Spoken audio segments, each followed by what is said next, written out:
We're going to talk about basic humanity here on this show tonight, which I know is weird for me.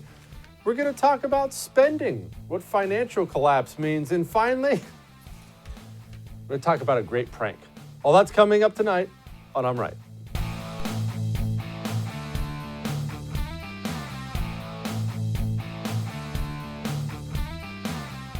I've got to have one of those full disclosure moments before I go off here, and so you just need to know, although this is probably not news to you, that I am a cold-hearted, uncaring sociopath.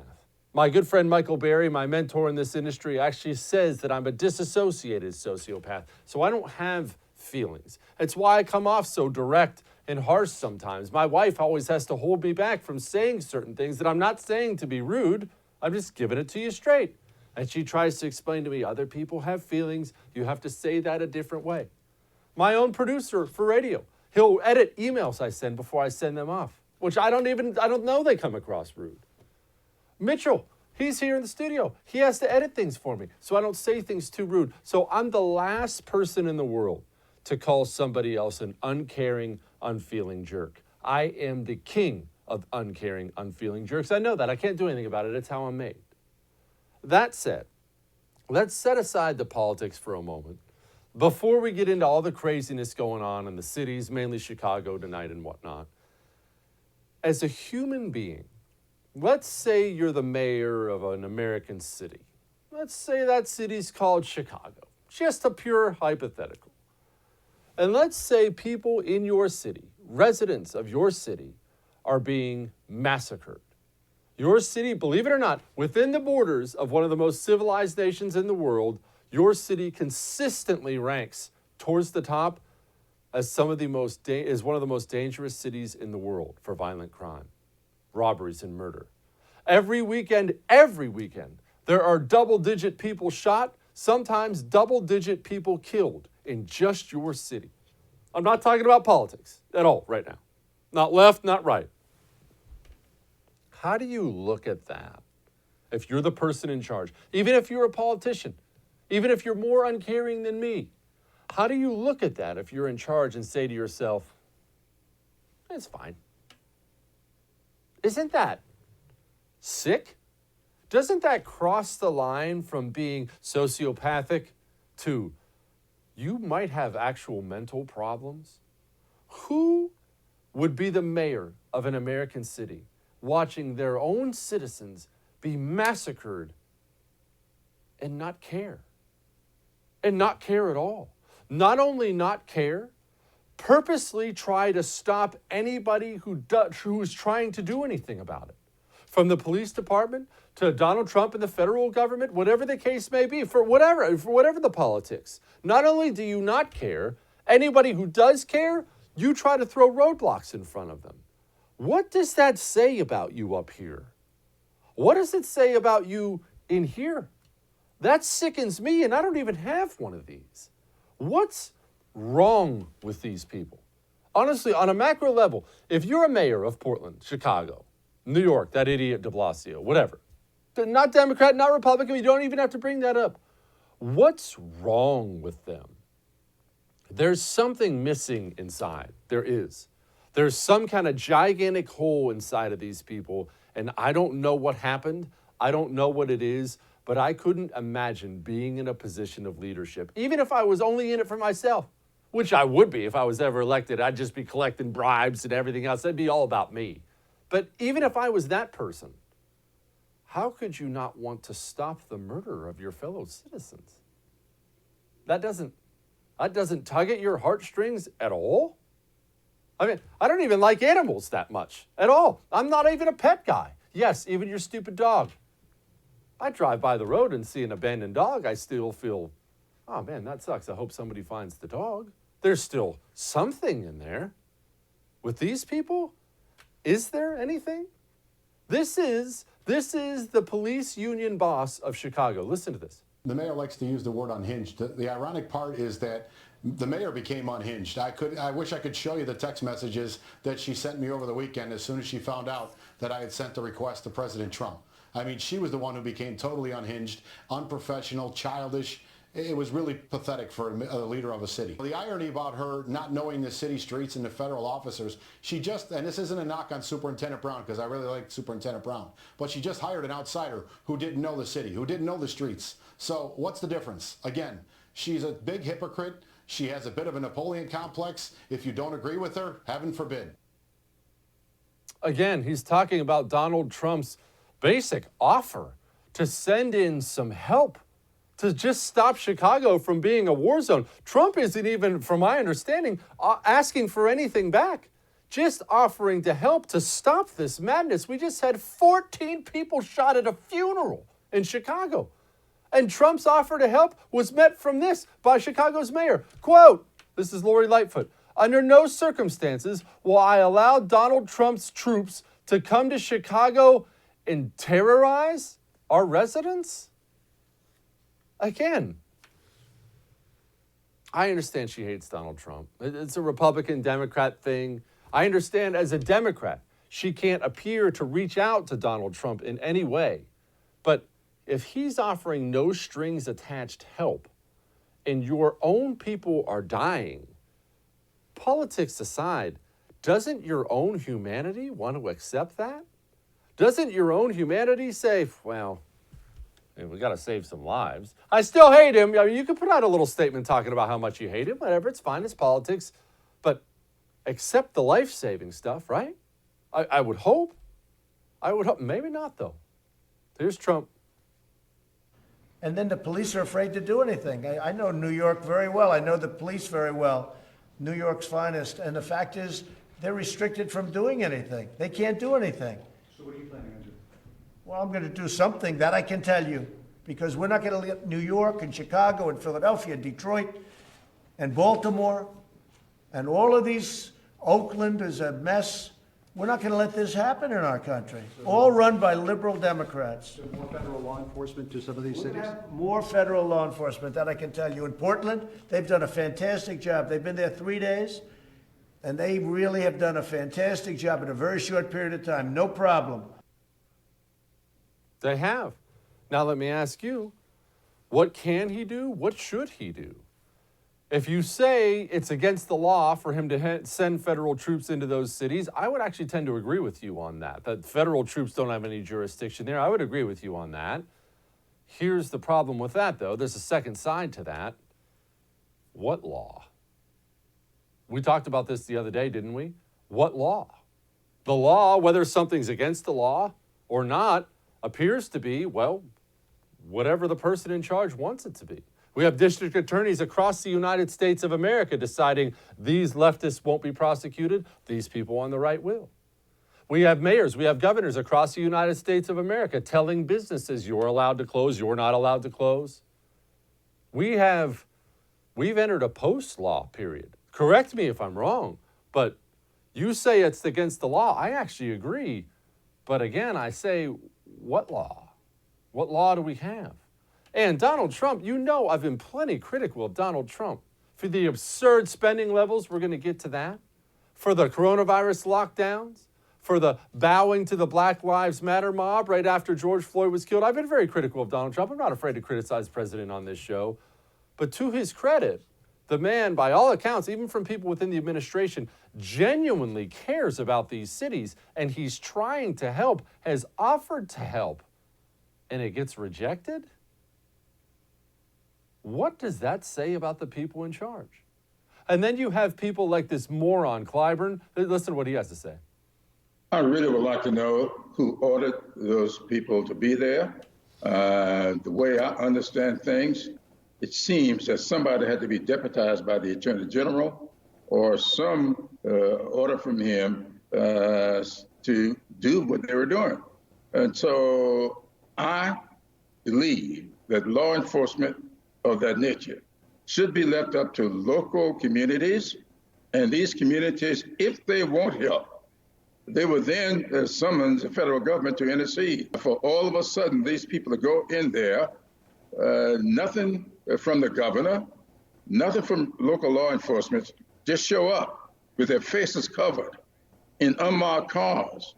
This commercial that we now hear in this ad from the Lincoln Project is exactly what we're about to experience in this country. That is the beginning of the ending of this democracy. That kind of activity is the activity of a police state. And this president and this attorney general seem to be doing everything they possibly can to impose Gestapo activities in local communities. And that is what I have been warning about for a long time.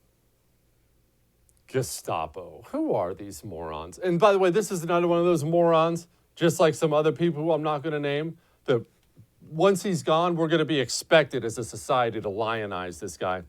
That's the same idiot who went on television and told everybody back when employment was outstanding. And the reporter asked him about, well, we have record low black unemployment right now. And he said, well, there was great black unemployment while we were slaves, too. I mean, come on with this freaking idiot. But on to something specific he said there about a police state. There's nobody who wants a police state less than me. I want government to be teeny, teeny, tiny. But understand this, we're not talking about me, we're talking about society at large. If society at large, any society, not American, any society ever, is given the choice between complete lawless anarchy with murderers roaming the streets or a police state, they will all choose a police state. It's just the facts of life. All of that may have made you uncomfortable, but I'm right. You know what is comfortable? My Raycon earbuds. Now, because of what I do for a living, 3 hours of radio every day, an hour of TV every day, I have something like this in my ear for 4 hours a day. And I used to not be able to wear any of my earbuds around because, frankly, by the end of the day, my ears hurt. Not Raycon. You should see these things. Just these tiny little things. They go right in your ear. You can hardly tell you have them on. No big wires, no big thing hanging out of your ears. And they're so comfortable. The second I'm done with this show and I take this out of my ear, I'll be popping in my Raycon earbuds for my entire trip home. They are fantastic. And they're like half the price of the other expensive earbuds. Go to buyraycon.com/Jesse. That's buyraycon.com/Jesse. That actually gets you 15% off the already great price. We'll be back.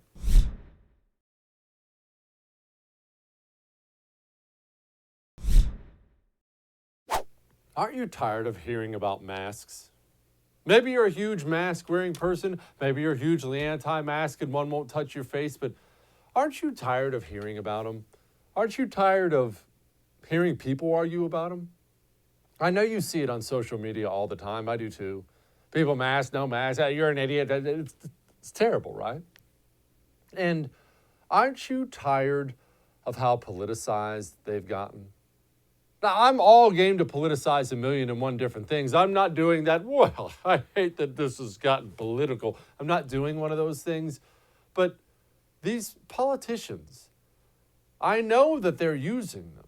I know that they're using them as a political football or for political cover for this. I'm anti-mask because of this. I'm very pro-mask because of that. I know that these people don't really believe in anything, and it drives me absolutely up the wall because they take these things they don't really believe in and they push them to the masses, and then people just take whatever they want and run with it. It drives me crazy. This is Trump. This is what Trump said.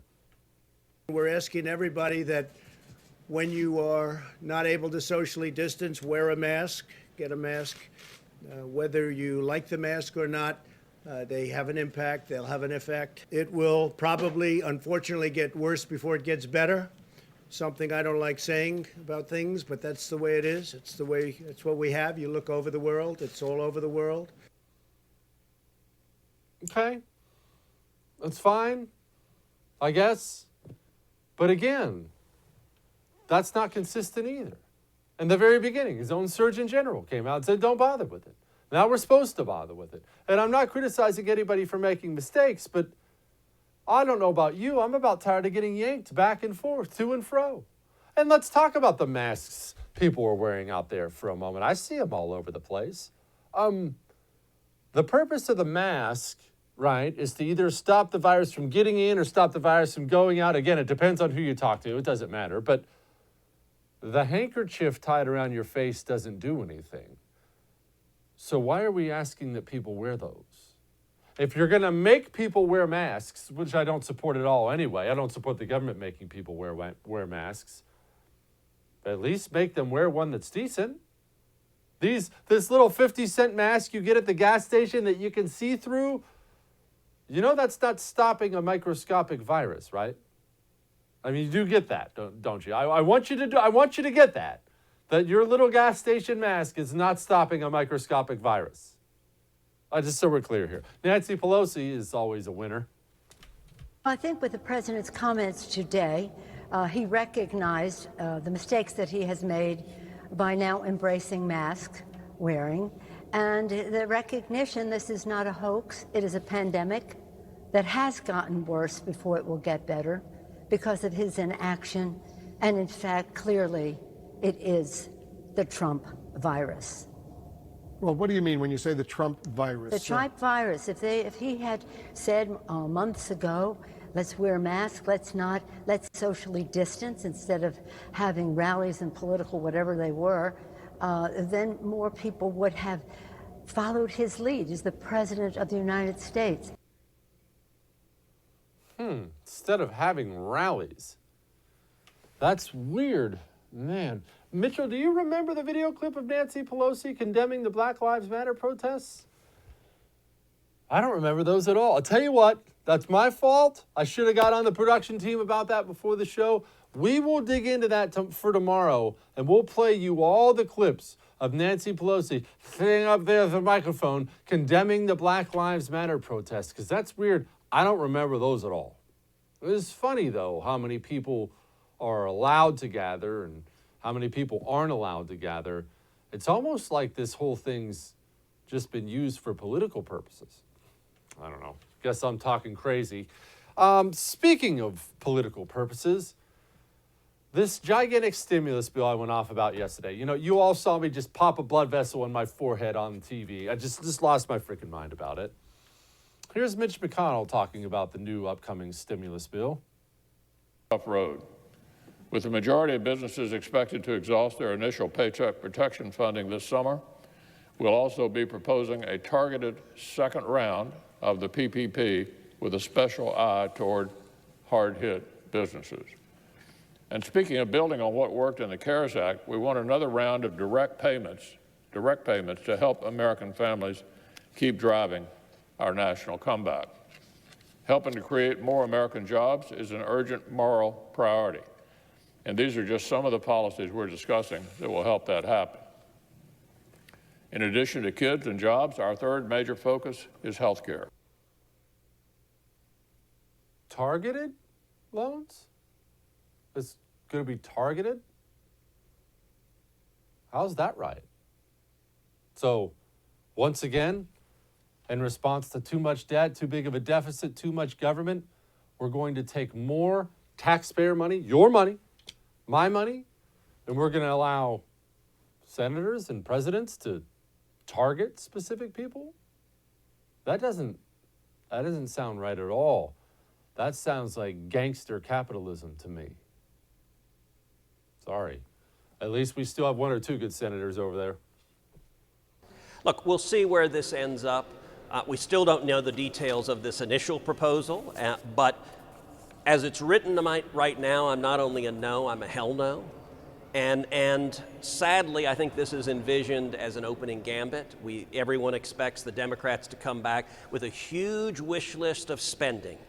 And this is the swamp in a feeding frenzy. Everybody's lobbyist has their hand out saying, well, look, if you're spending trillions of dollars, I want to get some. And it's not right. It is, when we've got over 20% of the working population in this country sitting at home without a job, our focus should be on just 6 months ago, we were in an historic economic boom. We had the lowest unemployment in 50 years. And due to this pandemic that escaped from communist China due to their cover-up, 40 million Americans are hurting right now.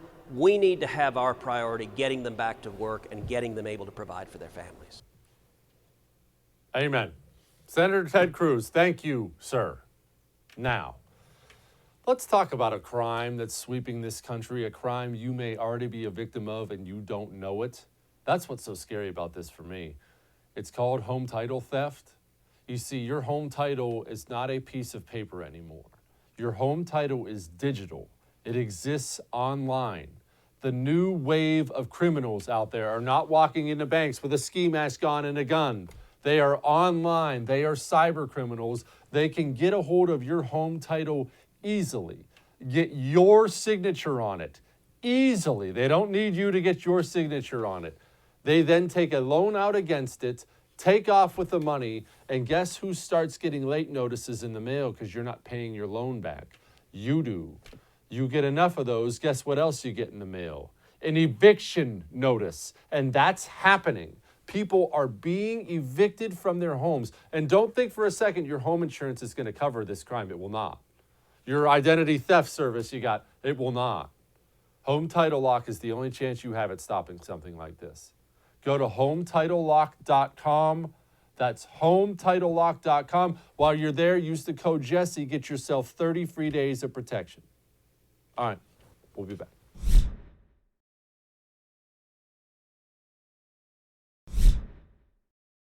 Joining me now from the Blaze TV, her show is The News and Why It Matters, Sarah Gonzalez. Sarah, I love your new TV set. That is awesome.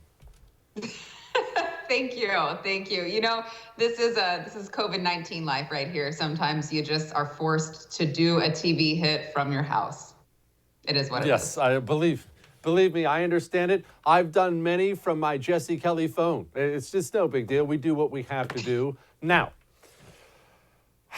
the NFL. The NFL is now requiring people to wear face masks. The NFL is allowing Black Lives Matter decals on the helmets. It's all gone to crap. It's not necessarily about the NFL specifically for me. It's more about sports in general.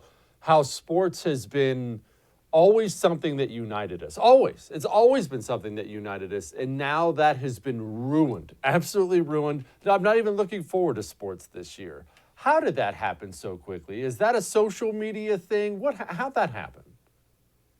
Yeah, I think it's definitely social media combined with a lot of players who we've seen this kind of 180 in not just sports, but you see celebrities and musicians, Hollywood, all the time. Whereas 10 years ago, it was taboo to talk about your political thoughts, your political leanings. They didn't talk about that back then. It slowly transitioned into you have to talk about it in order to stay alive in that industry, in those industries. And not only do you have to talk about it, you have to agree with what the status quo is. And so I think that there are a lot of athletes who just, they felt pressure to talk about it. Anytime they're interviewed by the mainstream media, these are the questions that the mainstream media is asking. And instead of trying to, avoid the question, they felt compelled to answer it a certain way so that they didn't receive backlash. And I think that that's what we're seeing. I think it's a really, really big shame to see the NFL as a whole come together and promote something like this. I know last time I was with you, we discussed sports, and I said,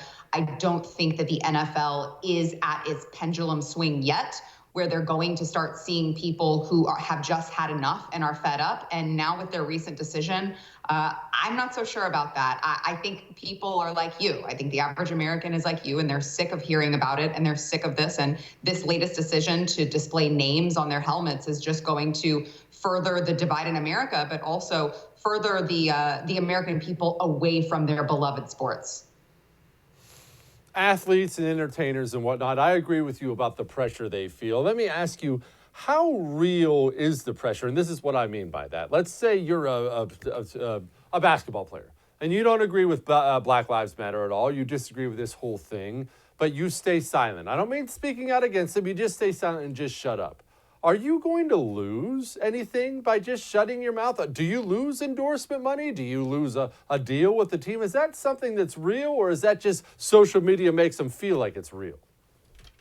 I think it depends on the situation. I do think oftentimes social media does make it seem like the backlash is a lot stronger than it is. As we know, throughout history, the squeaky wheel gets the grease, right? So the people who scream the loudest will get the most coverage, but that doesn't really translate into dollars lost. And so I do wish that a lot of times that, athletes maybe would be more properly trained to, instead of feeling forced to answer a question a certain way, they would just say, come on, I'm not into politics. I can't be answering those kinds of questions. Ask me about, my, the interceptions that I threw, or, something to just typical PR 101, something to transition from one question to the next without having to answer the question. I think if they did that, I think it would be seen as very likable, and I think they could easily get away with not putting themselves in these positions. But I don't know. I mean, athletes have not been known to be the smartest bunch, so maybe that's it. I'm not sure.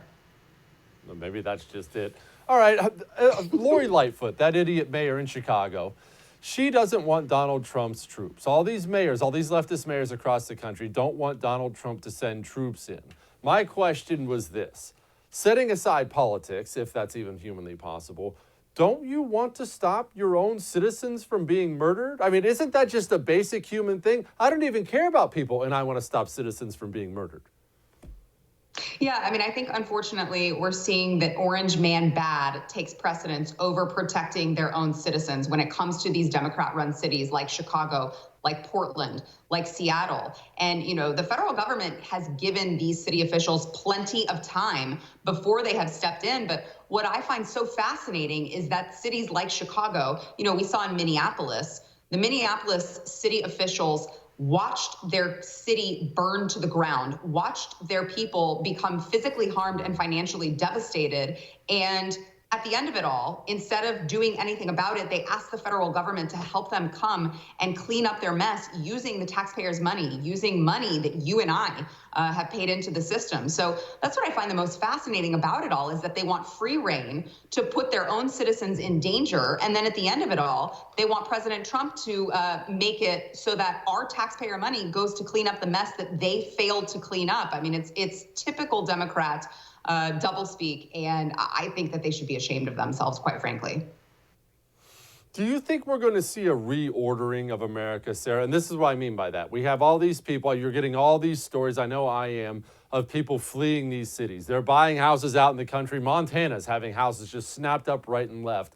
Do you think this could possibly be good in the end? Get some of the city people out to the countryside, find out how the other half lives.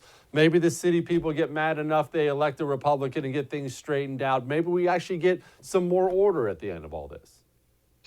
I mean, perhaps, but I still wonder what happens to the people who are left behind in those urban cities, the people who maybe can't afford to get out of where they are currently at, the situation that they're currently in. I do wonder what happens to those people, those law-abiding citizens who, for whatever reason, they can't get out. They're forced then to be stuck with all of the violence, the uprising violence that surrounds them. But I do think that there will be definitely a shift in people moving to the suburbs, learning how the other side lives, and definitely having a newfound respect for those people. It turns out it's not just white supremacy in the suburbs. I think they will learn that very soon. Sarah, you are now in Texas, and I'm very happy for you that you were able to come here. And poll after poll after poll shows Joe Biden either tied with Donald Trump or ahead of Donald Trump here in Texas. Beto O'Rourke only lost to Ted Cruz by like 2 points in Texas. Is Texas finally turning blue the way they've been telling us for years it's going to? You know what? I've struggled with that notion myself, and it scared me whenever we had the primaries happening, and they kept telling us that Bernie Sanders was going to beat out Joe Biden in Texas, of all places. And I thought to myself, this cannot be the Texas that I was, by the way, Jesse, born and raised in. But I think that it's just the polls. Honest mistake, I'm sure. I think that it's just the polling. I think that if we've learned anything from 2016, it is not to trust the polling. I don't think Joe Biden has as strong a hold on Texas as the Democrats would like to think that they have. I'm sure in Austin, they're very, very secure in the idea that Joe Biden can easily win a place like Texas. I think that they always think they're going to turn it blue. And at the end of the day, the red Texas still comes out and makes sure that their vote is heard. But I say all that, I want to add, do not take Texas for granted if you are voting red. Certainly do not take Texas for granted, because they are growing. The people in Austin, the people in the urban areas like Dallas, Houston, they are growing and they are very loud voices, and we do need to take them seriously and don't take any single vote for granted, because if we aren't careful and we don't watch what we're doing and make sure that we are constantly projecting the correct messaging, I do think that they could still text us. I don't think it will happen this year.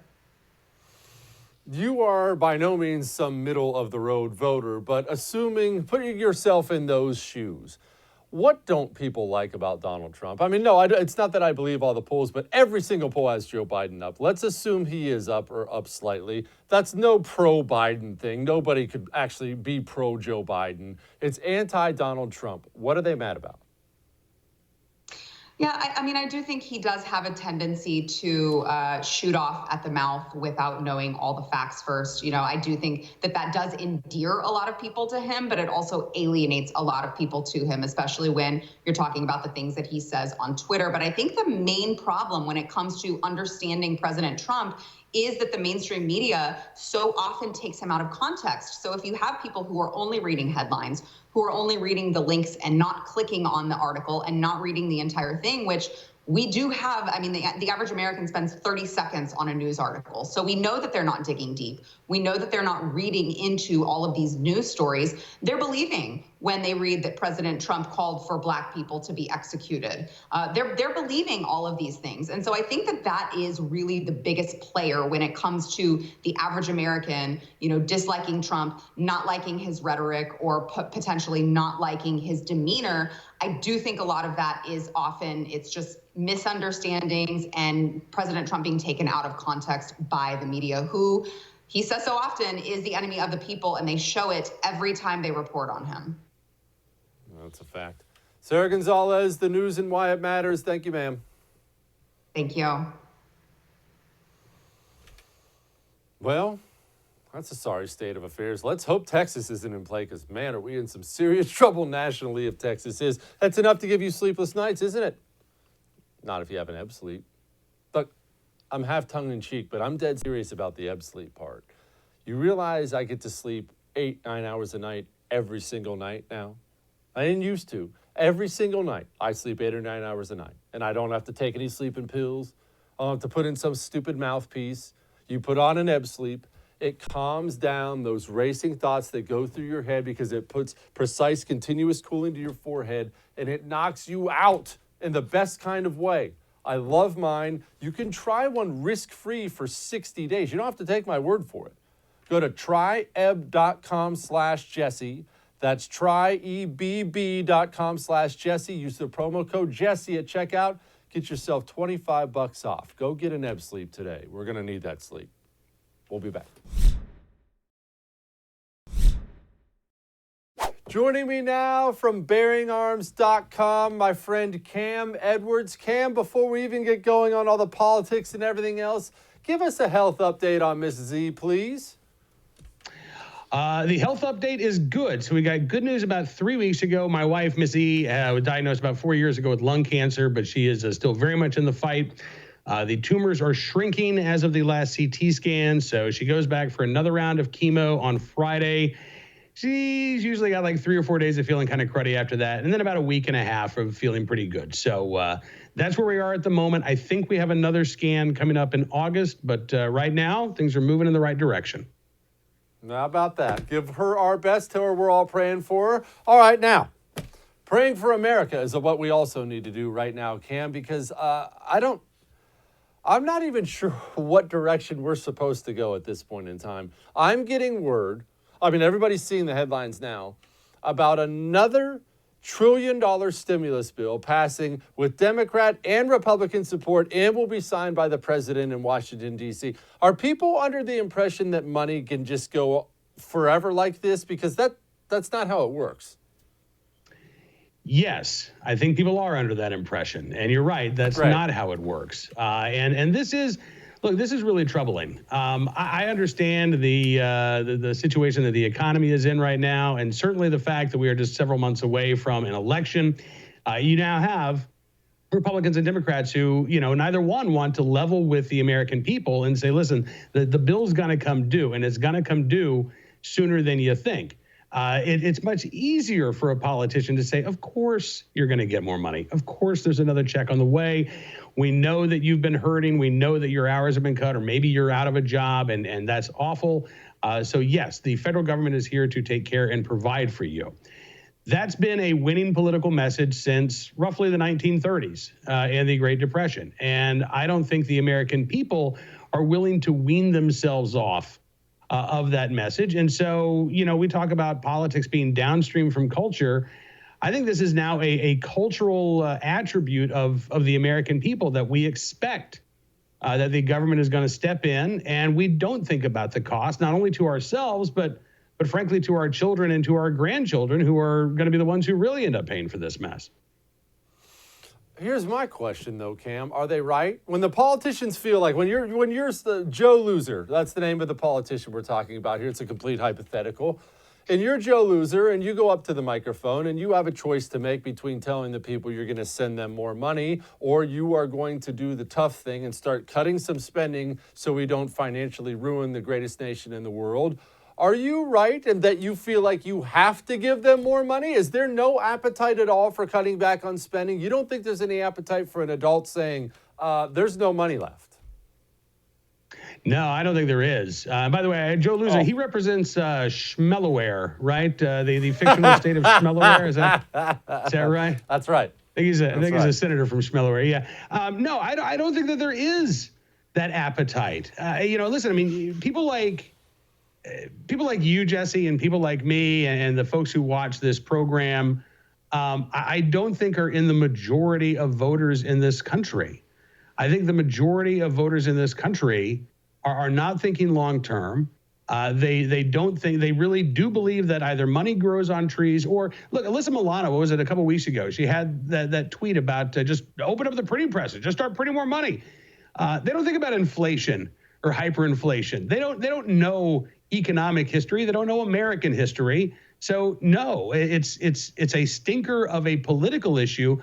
But the problem is, again, is that reality comes along to bite you in the butt, regardless of what the voters might think. Reality will cast its vote sooner rather than later. And I do think that we need, almost a politician to run on a kamikaze mission, knowing that they're going to lose, but still leveling with the American people, right? So for however long I'm on the campaign trail, I know this is not going to be popular, but I'm going to tell you what you actually need to know and what most politicians are too afraid to say. I believe you. I believe there's an appetite for that, Cam. I genuinely do. Now, don't get me wrong. I think that person would have to be prepared to get absolutely murdered in the media. But I think there are more people out there than you think who would be willing to listen to somebody saying, there's no money left. Put on a mask, wash your hands, and get your butt back to work, because the only way we're going to save the country is everybody going to work. Listen, I would love it if you're right. And in fact, I think we're kind of seeing that a little bit now, at least with the mask mandate part, but we haven't heard the we're out of money part yet, right? We're getting the you must wear a mask or it's a misdemeanor talk, but we're not getting the because we got to do this because we don't have enough money to keep giving you more unemployment checks. Cam, how do you feel about a mask mandate? And I ask you specifically because you're a guy who's always understood liberty, always talked about it, but you're also a man with a spouse who you love very much, who's vulnerable to this thing, very vulnerable to this thing. And so you have mandate, don't mandate, request, don't request. This store's making you, this one isn't. What's the Cam Edwards thought on that? So I've been doing all of the grocery shopping. Basically, my wife's been on home confinement since March. I did take her to a fruit orchard this past weekend. That was like the one trip besides the doctor she's gone out to in like a month. I wear a mask when I go out to the store. I know it's not 100% effective, but I do it.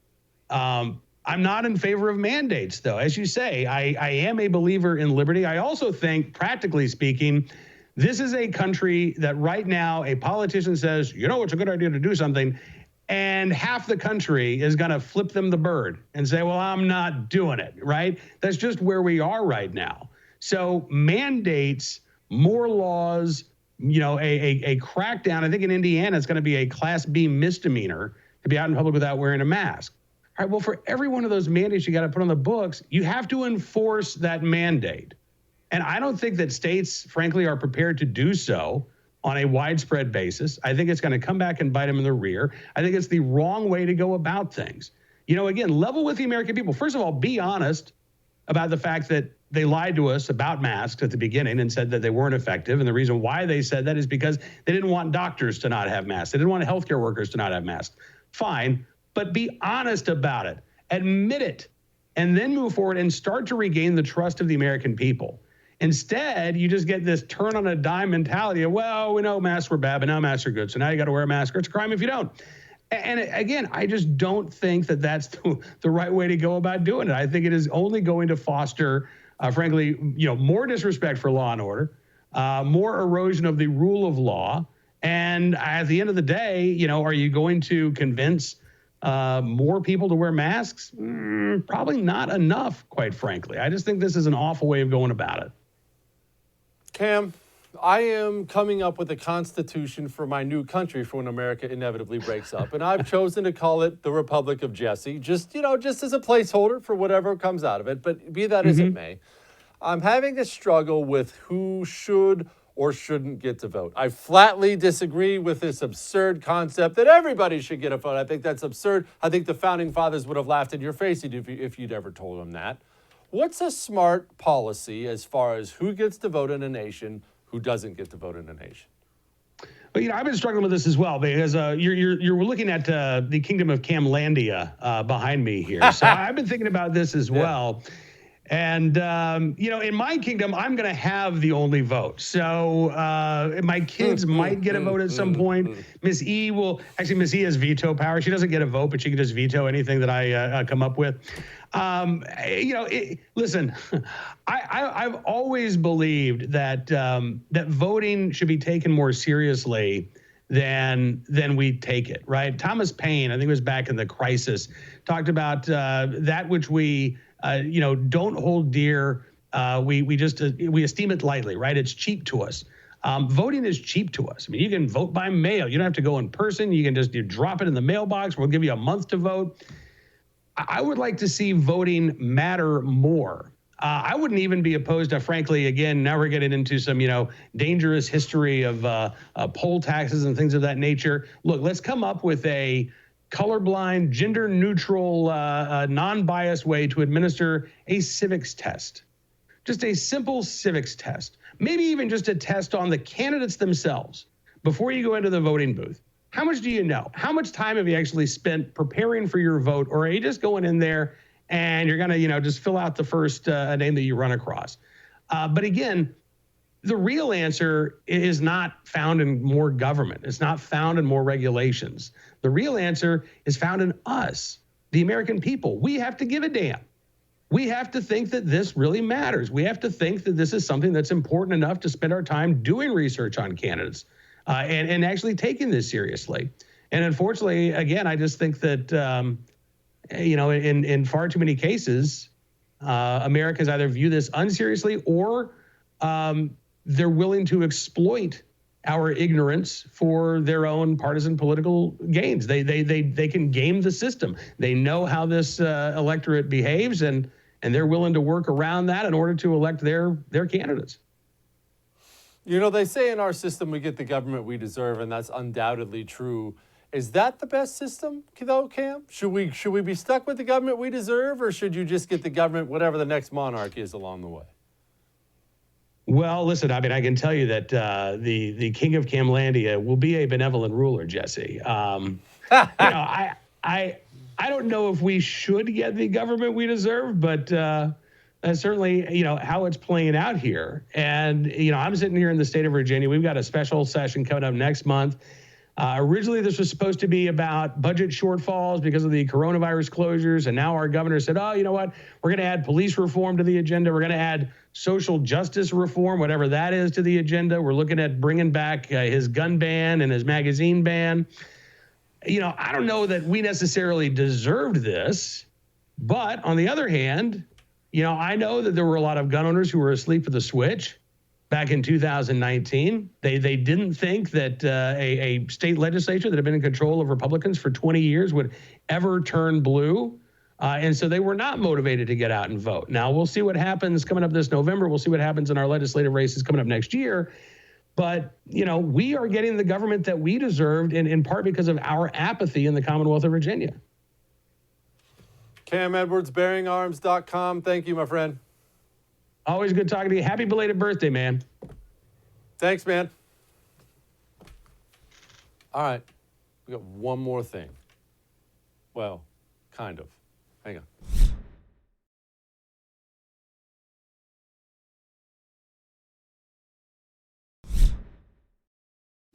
All right, you need to see this prank, and then we need to have a little brief discussion about it.